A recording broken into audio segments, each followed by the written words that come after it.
세계 최대의 기독교 대학이 미국 버지니아 주에 가면 있습니다.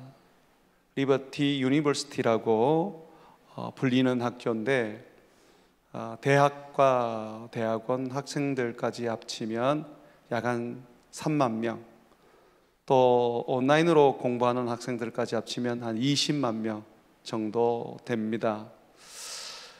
이 학교를 설립한 제리 포엘 박사가 그 학교의 정신을 당신은 그리스도 안에서 참편입니다 라는 이 슬로건으로 삼았습니다. 참편이라는 거죠. 참편이야 아무나 되는 게 아니지 않습니까? 금메달 하나 따기 위해서 얼마나 많은 선수들이 땀을 흘리며 거기에 인생을 겁니까? 그래도 쉽게 메달을 따기는 어렵지 않습니까? 그보다 더 어려운 것이 참편입니다. 복싱 경기 같은 경우에도 참편에 등극을 하면 끝나는 것이 아니라 계속해서 방어전을 통하여서 항상 이겨야 합니다.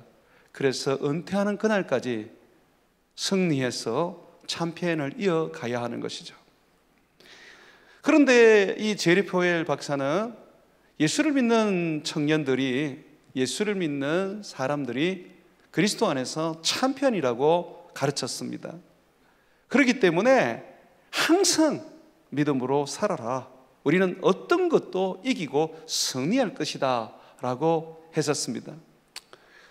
그 이야기를 제가 듣고 그 슬로건을 보면서 마음 한편에 저도 모르는 뜨거움이 느껴졌습니다. 한국에서 목회하고 오랫동안 믿지 않는 가정을 전도하면서 제 안에 적지 않는 패배감이 생겨 나섰습니다. 안 돼. 이건 내가 할 수 없어. 된 것도 이건 기적적인 거야. 어쩌다가 한번 일어나는 일이다 라고 생각했습니다. 그러다 보니 미국에 갔을 때에 예수를 믿는 사람들은 참편이다 라는 말을 처음 들었을 때는 좀 냉소적이었고, 그 얘기를 계속 듣고 가르침을 받았을 때는 제 마음 속에 뜨거움이 생기면서 저의 생각이 바뀌고 저의 패배감이 떠나는 것을 경험하게 되었습니다. 우리는 예수님 안에서 참편이다라는 것은 성경에 나오는 이야기입니다. 오늘 여러분이 읽은 요한 1서 5장 이 4절과 5절에 보게 되면 분명하게 말해주고 있습니다. 세상을 이기는 사람들이 누구냐? 하나님께로부터 난 자들이 아니냐라고 말합니다. 이것이 4절 말씀이죠. 무릇 하나님께로부터 난 자마다 세상을 이기느니라고 말하고 있습니다. 우리는 예수 그리스도를 믿음으로 말미암아 말씀으로 새롭게 태어난 하나님으로부터 난 자들, 하나님을 아버지라 부르며 거듭난 자들입니다. 그래서 우리는 세상을 이길 수밖에 없습니다. 이것이 성경이 우리에게 선언해 주는 진리입니다. 어떻게 우리가 세상을 이기느냐라고 할 때에 4장 후반절에 보게 되면 세상을 이기는 승리는 이것이니 우리의 믿음이다 라고 말하고 있습니다. 믿음이 세상을 이기는 승리의 능력이라는 것입니다. 어떤 믿음입니까? 5절에 보니까 예수께서 하나님의 아들이심을 믿는 믿음, 이 믿는 믿음을 가진 사람이 세상을 이긴다. 그렇지 않으면 누가 세상을 이기겠느냐라고 반문을 던집니다. 우리는 예수 그리스도가 하나님의 아들임에 대하여 전혀 의심하지 않습니다. 큰 확신과 믿음을 가지고 예수님을 섬기고 있습니다. 그렇다면 우리의 이 믿음이 세상을 이긴다는 것입니다. 예수를 믿는 믿음, 예수님이 하나님의 아들이라는 것을 믿는 우리의 믿음이 세상을 이긴다는 것입니다. 사탄을 이기고 세상의 위협과 재앙과 질병과 고통을 이기고 사람들의 모욕과 저주도 이기고 사람들 눈에 어떻게 보일까 걱정하는 그 모든 것조차도 이긴다는 것입니다. 죽고 싶은 그런 마음이 들어도 예수님이 하나님의 아들인 것을 내가 확고하게 믿고 그분을 따른다면 우리는 그 자살도 이겨낼 수 있습니다. 무엇을 우리가 못 이기겠습니까? 돈인들 못 이기겠습니까? 사람인들 못 이기겠습니까? 자식인들 못 이기겠습니까? 뭐가 문제가 되겠습니까? 우리를 이길 자는 아무도 없습니다. 예수님이 세상의 챔피언이듯이 예수님을 믿는 저와 여러분들은 그의 제자로서 챔피언입니다. 그러므로 담대하고 믿음으로 살아가기를 주의 이름으로 축원을 드립니다. 왜 우리가 예수를 믿는 믿음이 세상을 이기는가?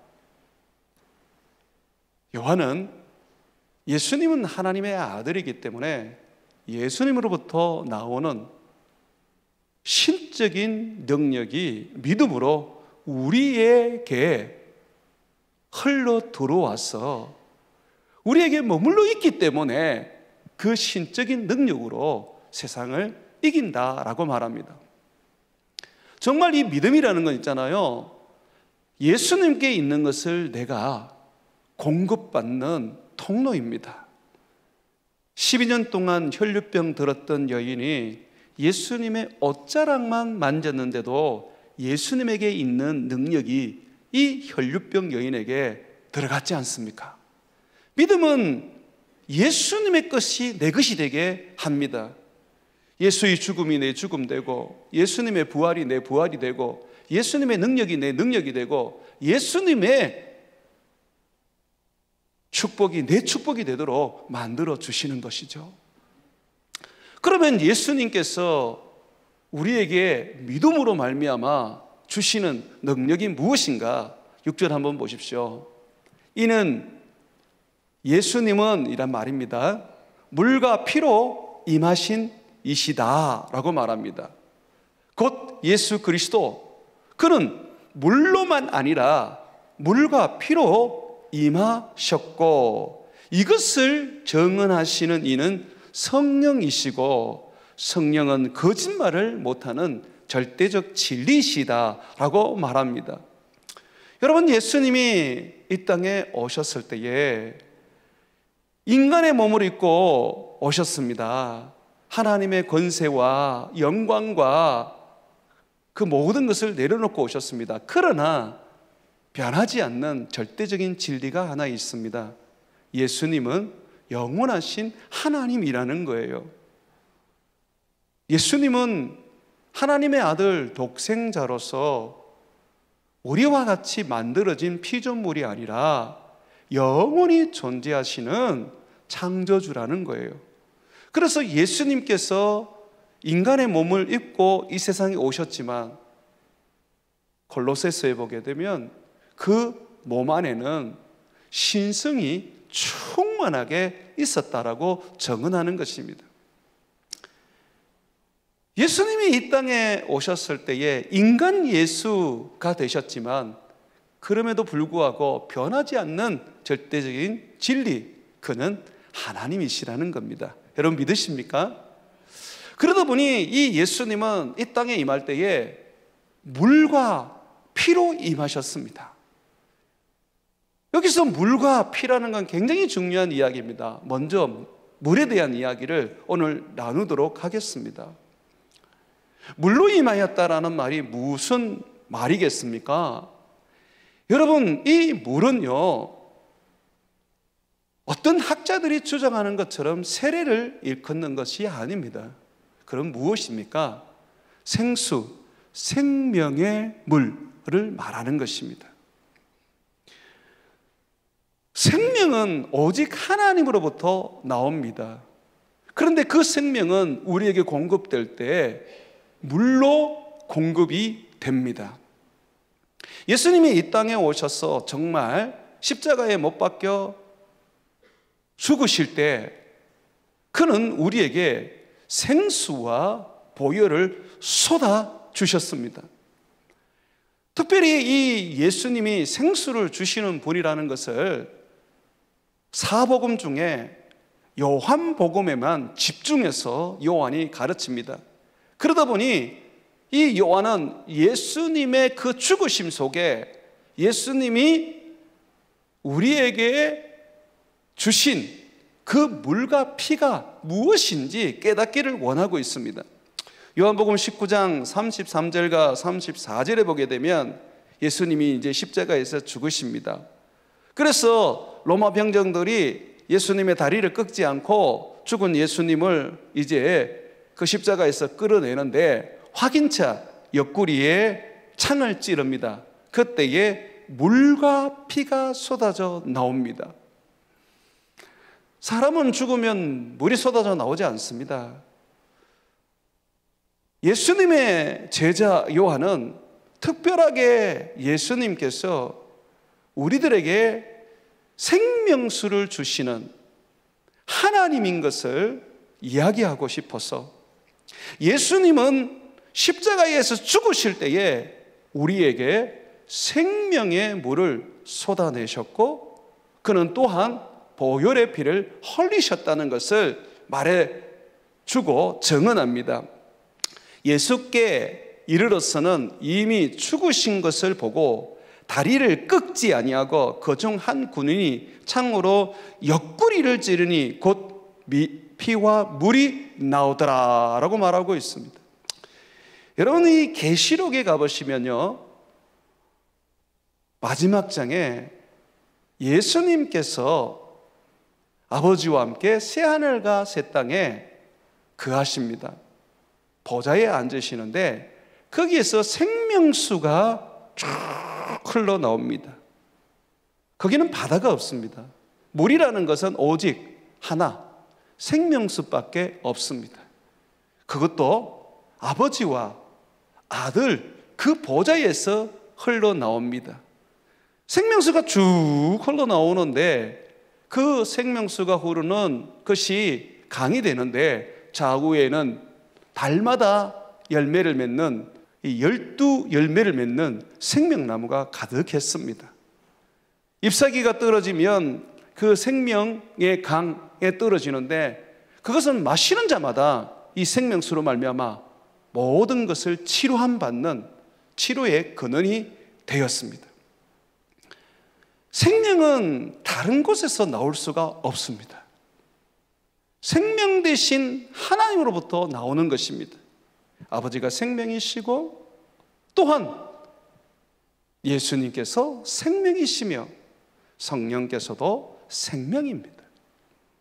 이스라엘 백성들이 하나님을 떠났을 때에 예레미야를 통하여 하나님께서 이스라엘 백성들을 책망할 때 이렇게 말씀하셨습니다. 너희가 두 가지 죄를 지었다. 첫 번째는 생명의 근원이신 하나님을 버린 죄다.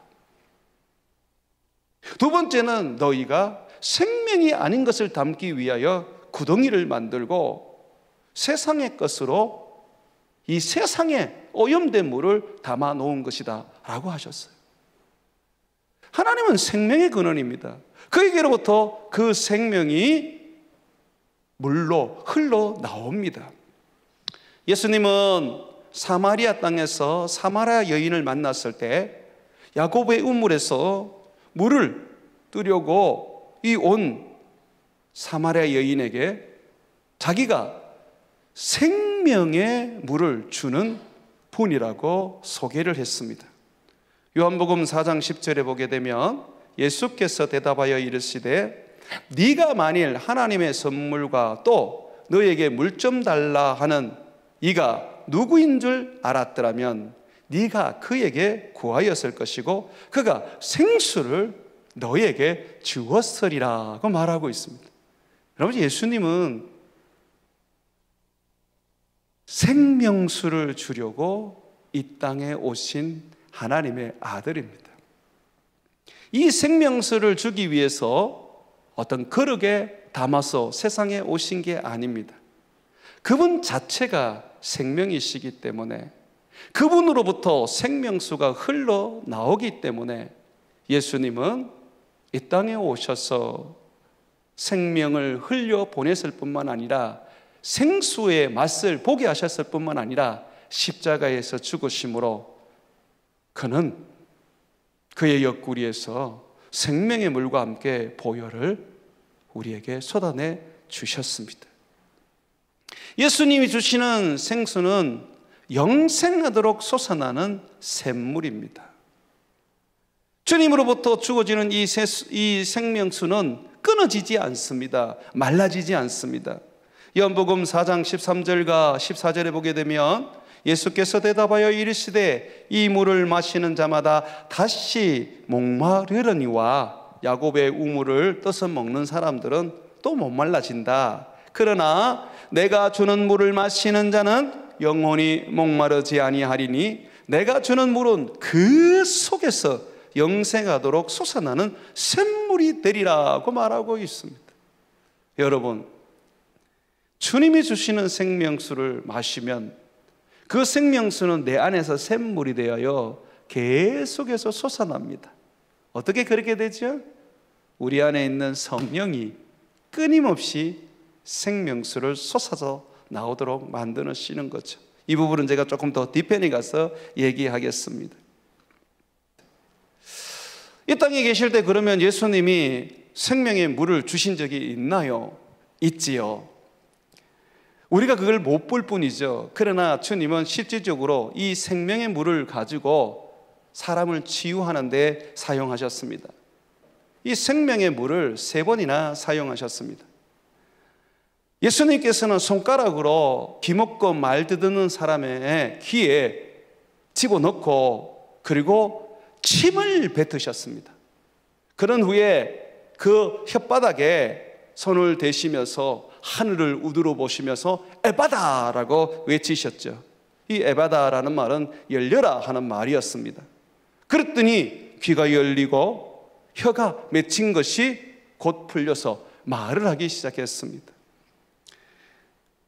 우리 목사님이 웃는데 예수님의 침은 생명수예요. 여러분들이 예수님을 너무 쉽게 생각해요. 그러면 지금도 그러면 우리가 예수님보다 더 큰 일을 할 수 있다고 예수님이 말씀하셨는데 예수님처럼 침 뱉으면 병이 낫습니까? 성경 전체를 보게 되면요, 오직 침을 뱉어서 고친 분은 예수님밖에 없어요. 그분에게서 흐르는 이 생명이 우리에게 부어지면 치유가 일어나는 것입니다.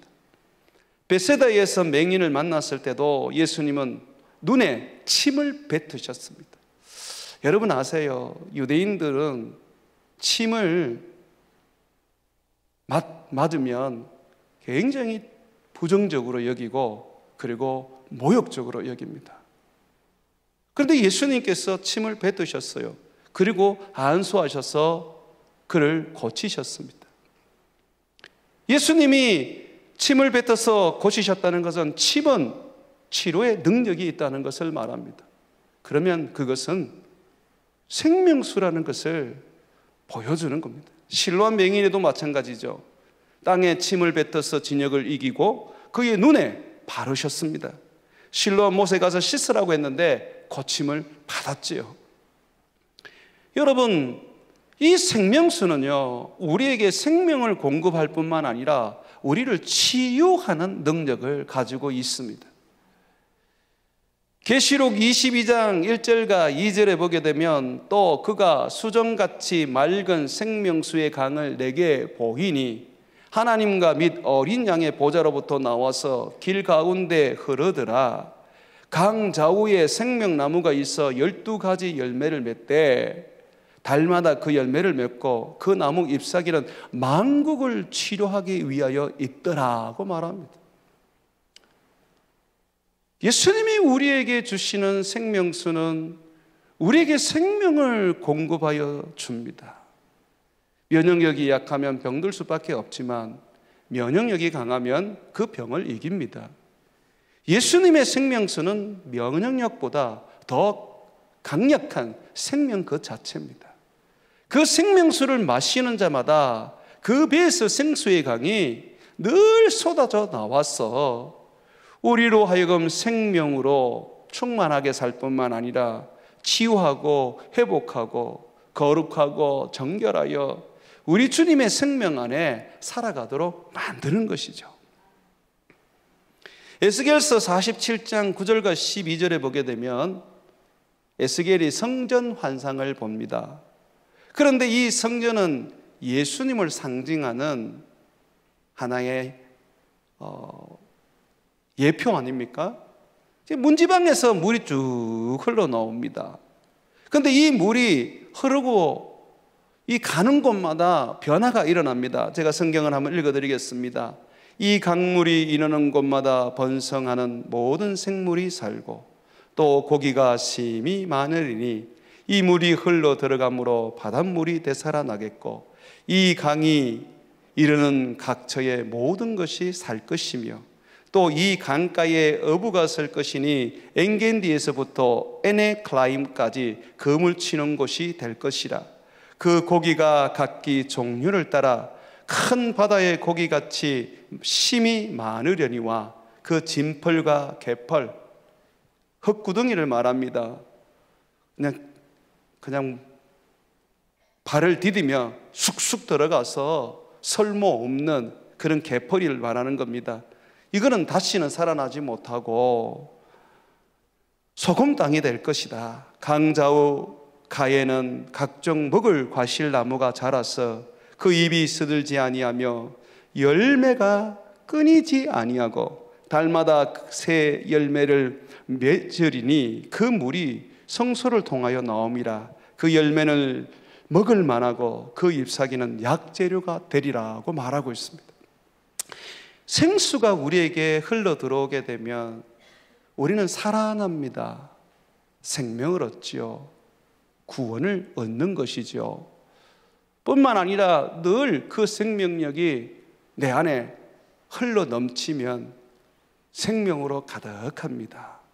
예수님은 한 번의 생명을 주시기 위하여 오신 분이 아닙니다.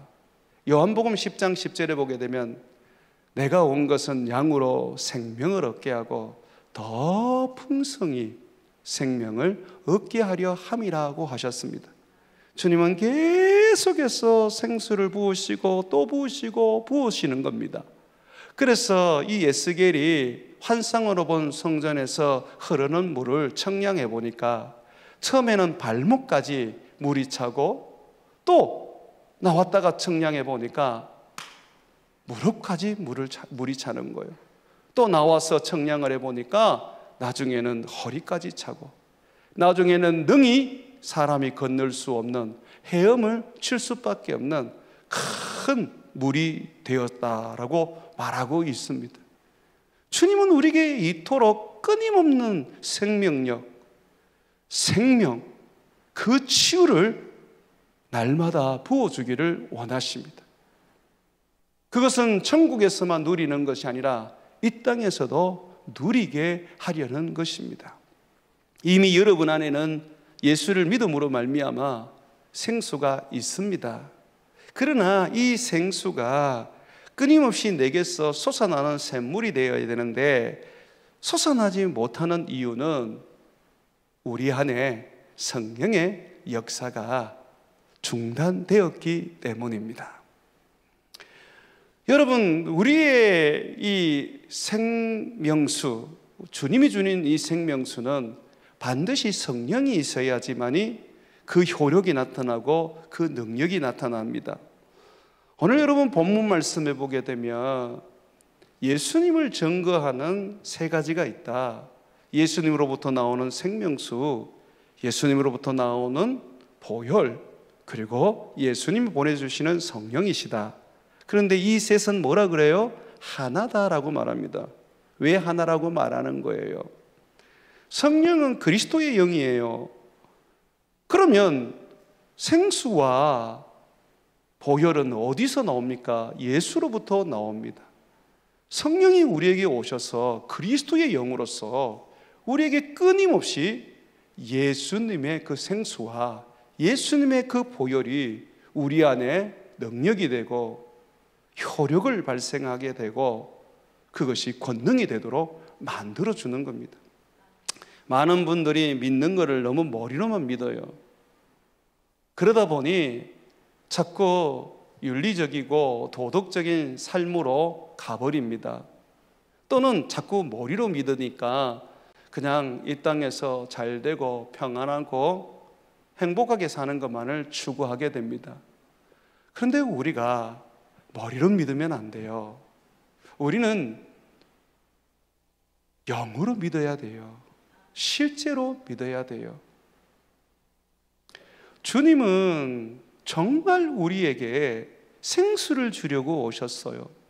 그는 십자가에서 생수를 우리에게 쏟아부어 주셨고 그는 우리들에게 보혈을 쏟아부어 줬습니다. 그것이 어떻게 우리에게 주어졌습니까? 예수를 믿을 때에 주어졌죠. 어떻게 믿을 때 그런 역사가 일어납니까? 그것이 성령이 하는 일입니다. 여러분들이 보실 성경은요, 요한복음 3장을 한번 보십시오. 이 요한복음 3장에 보게 되면 거듭남에 대한 이야기를 우리에게 해줍니다. 이 요한복음 3장에 보게 되면 예수님께 와서 이 니고데모가 묻지요. 5절입니다. 5절을 한번 보십시오. 자, 5절이 나오기 전에 니고데모가 묻습니다. 어떻게 하면 하나님 나라에 갈 수 있습니까? 예수님이 하시는 말씀이 물과 성령으로 거듭나지 않으면 하나님 나라를 갈 수 없다라고 말합니다. 그것이 요한복음 3장 5절의 말씀입니다. 예수께서 대답하시되 진실로 진실로 너희에게 이르노니 사람이 물과 성령으로 나지 아니하면 하나님 나라에 들어갈 수 없다라고 하십니다. 그러면 이 물이 무엇입니까? 세례입니까? 그러면 세례 안 받은 사람은 천국 못 가겠네요. 바울은 나는 세례를 주러 온 게 아니다. 고린도 교회를 향하여 외쳤습니다. 나는 너희에게 몇 사람만 세례를 준 것이 참 행운이다. 왜냐하면 나는 세례가 아니라 십자가의 복음을 전하러 왔다라고 했습니다. 그럼 이 물이 뭔가요? 성령의 어떤 또 다른 사역, 물과 같이 정결케 하고 깨끗게 하는 사역을 의미하는 것일까요? 아닙니다. 요한복음에서 일괄적으로 끊임없이 계속해서 주장하듯이 예수님이 우리에게 부으시는 생명수를 말하는 것입니다. 너희가 믿음으로 나를 영접하여 그 생명수를 마셔야지만이 구원을 얻을 수 있다라고 말씀하시는 겁니다. 우리가 예수님을 믿는다는 것은 예수님이 우리에게 주려고 하시는 그 생명을 우리에게 주시는 것입니다. 사마리아 여인에게 예수님이 그렇게도 주기를 간절히 원했던 그 살아있는 생명수, 그것을 예수님이 우리에게 주시기를 원합니다. 그래서 이 생명수와 성령으로 다시 태어나야 된다고 말했습니다. 성령은 우리에게 이 생명수가 생명이 되게 하고 다시 살아나게 하는 원천이 되게 해 주시는 분이십니다. 성령이 없이는 예수님의 생명수는 우리 안에 들어올 수가 없어요. 성령이 없이는 예수님의 생명수가 내 안에 능력도 효력도 발휘할 수가 없는 겁니다.